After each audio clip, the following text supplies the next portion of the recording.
Наполненная яркими событиями жизнь, особенно для людей серебряного возраста, это залог активного долголетия. В Индии уже несколько месяцев успешно функционирует Центр общения старшего поколения, расположенный на базе клиентской службы отделения Социального фонда России по Республике Коми. Эта площадка стала центром притяжения старожил города, предлагая им широкий спектр мероприятий – от культурно-досуговых до образовательных. О Центре общения Социального фонда России я узнала по телевизору. Я люблю развиваться, двигаться вперед, все узнавать. Вот посетила движение правых, например, было очень интересно, нам все рассказали, пригласили на встречу с психологом.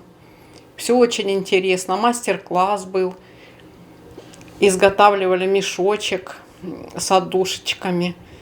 Сегодня вот доктор пришла, Светлана Владиславовна. Все очень интересно, очень благодарны, что о нас заботятся, мы развиваемся, двигаемся вперед.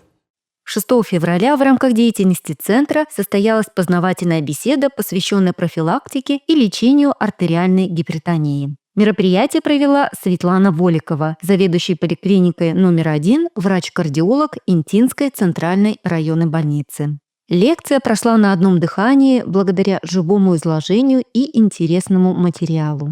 Чем старше становится население, тем больше на первый план выступают именно болезни системы кровообращения. Потому что с возрастом уже сосуды меняются, меняется их сосудистая стенка, меняется, изменения по типу атеросклероза начинаются, и появляются такие заболевания, которые являются почему очень важными, потому что они стоят на первом месте по заболеваемости, смертности, инвалидности.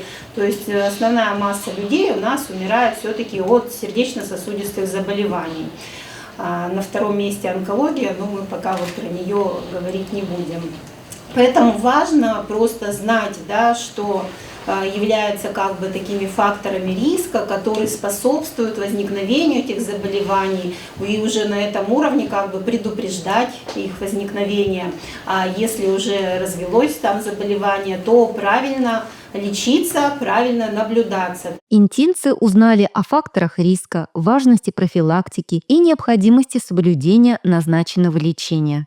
Светлана Воликова также уделила внимание рекомендациям по правильному питанию, отметив, что для женщин окружность талии более 80 см является значительным фактором риска для здоровья. Участники получили не только ценные знания, но и приятные впечатления от теплой, дружеской встречи.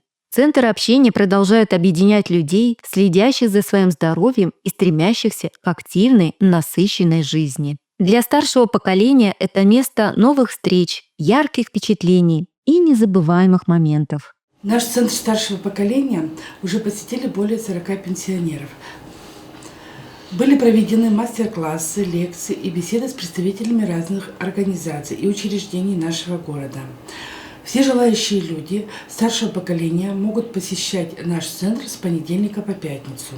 Часы посещения работы с 8:30 до 16:45. Подробная информация о работе Центра общения старшего поколения доступна по телефону 6 37 93.